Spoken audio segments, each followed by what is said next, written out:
Alright, here we go. We got a problem with the trailer here. Specifically, if you can see that axle right there has got a bit of a problem. Oh, happy joy. That broke there. Well, how did that happen? Well, somebody's weld didn't hold up. You get close enough there. It didn't get penetration. What happened was these axles were too narrow, and I cut them in half and spliced this other pipe in there and make it long enough. And, well, I got it straight, believe it or not, but weld didn't hold. These axles I bought off Craigslist had some other problems too. These springs that are on here now, I bought these later on. The ones that came with them, these are 6,800 pound axles, and they came with 3,500 pound springs. They were bottoming out all the time. I fixed that, and some of you people know something about trailer axles know this is upside down, the backing plate. The magnet's supposed to go on the bottom, so it's just got all kinds of issues. So I'm not gonna re-weld that pipe and risk this happening again. I just don't trust my welds. So I bought a new set of axles. Some of y'all think, well, that's nice and all that. I'm cheap and all that. Well, these really don't cost much. Got them on eBay from, let's see, you can see that, rmpcarriagesales.com out of Seneca, Illinois. They're $100 a piece, and time with shipping and some seals and the grease caps, which I had to get separately. They came to just over $300 for two of them. They do not come with the hangers welded on, but voila, they sent me hangers. There's 4 of them in there. That's cool. Got to put those on there, put them on 80-inch centers, and then I'm going to make sure I mount the backing plate on such that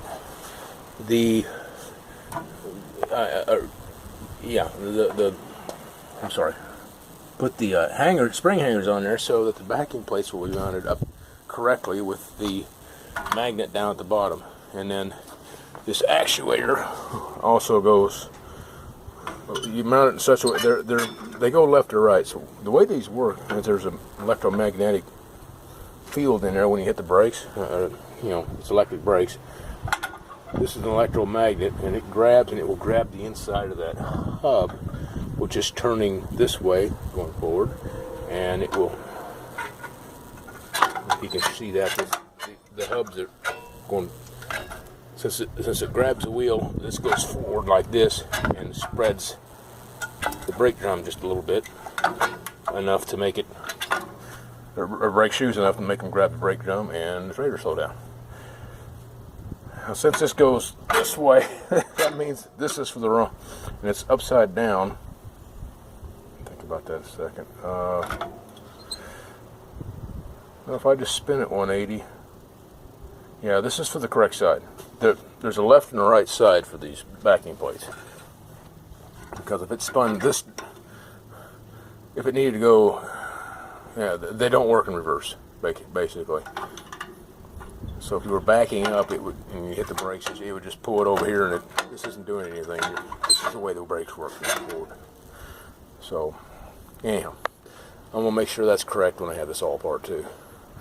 And like I say, this is the stock, the old style spindles, and the new ones, there's just a grease circle right down the center of them. There's a little nib there. There's a grease circle here, and then it's hollow up through here, and right there is where your inner bearing runs. And they've got a hole. I guess it's just right on the back side of this. There's where the seal runs here, the bearing runs here, and I guess there's a hole right there. And that's where the grease will come out. You pump it up and the grease comes out, and you keep pumping it till it works its way out the bearing. So it's a whole lot easier to grease the bearings. Like people do that anyways. So anyhow, now when this broke, the pipe went down like this, and the inner tire, inside of the tire was rubbing against there hard. Brand new tires this happened to. It rubbed so hard, you can see where it burnt the paint. There's some of my very expensive brand new tire that got rubbed off. Alright, another thing there, that nut that goes on the end there, this is an 1.5 inch nut. Bloody hell, finding a socket for it. I had to buy a set of 3/4 inch sockets. I needed a set anyway, so weren't too bad from Harbor Freight. I caught them on sale.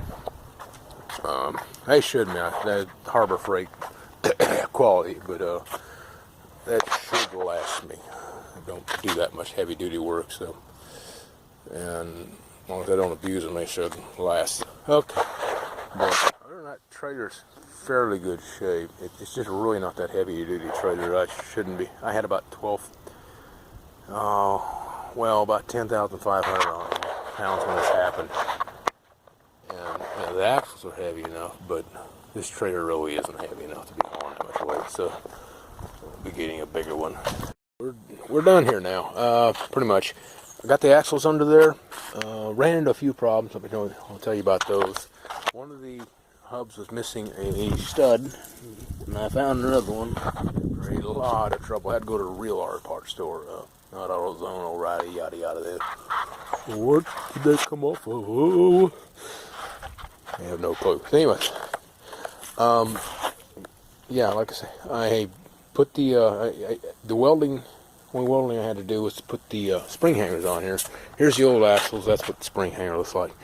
If you're astute at looking at trailer axles, look at this and go, oh, something's wrong. The hanger's supposed to be on your side. I did not do that. This is the old axle. On the new ones, I put that on correctly. What that meant is the backing plate was on upside down. It'll still work and all that, but it's just wrong, and I fixed it.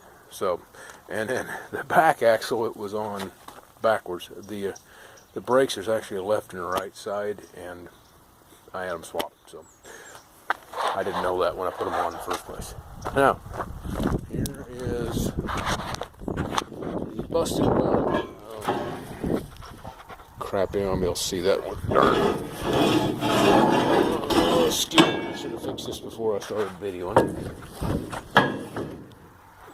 Perhaps you can see it on.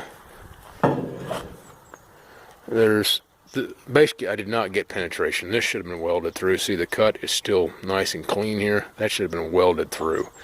It's just awful. This side here, yeah, right there. I don't know if you can see that or not.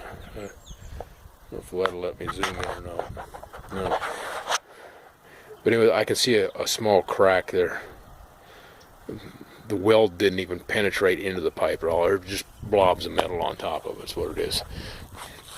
Now over here's the other weld, and I welded it with the same welder, and that actually looks, it's kind of sloppy, but it looks like it should have got penetration. So I don't know.